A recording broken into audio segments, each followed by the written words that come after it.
China is the one country out there that geopolitically has the power potential to be a significant challenge to the United States. And they are. They're based on their population, their technology, their economy, and a bunch of other things. China is the greatest geopolitical challenge to the United States. And China is not shy about their goal. They want to be the #1 power in the globe by mid-century, by 2049. And they want to do that militarily, diplomatically, informationally, economically, and so on and so forth. So they want to be #1 by mid-century. By the 2030s, mid-2030s, they had previously said they want to be #1 regionally. So they want to have a military that outdoes the United States military regionally by the mid-30s. They had previously said that. And then they advanced that goal to 2027.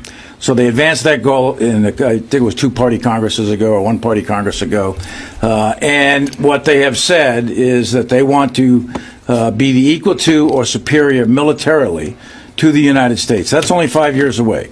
So they're working on that, and they're working on that very, very hard. But we are not static. And we are working on it. Right now, the United States military is without question, despite whatever criticisms people have, the United States military is the most lethal war-fighting machine on earth, bar none. The United States military is #1, and we intend to stay #1. And our task, militaries only have 2 tasks. We have a single purpose, really, which is to either to prepare for war or to fight a war. And we are laser focused on that. And we intend to stay #1. China is not going to be a better military than the United States military is, but they're going to try, but they're not going to get there.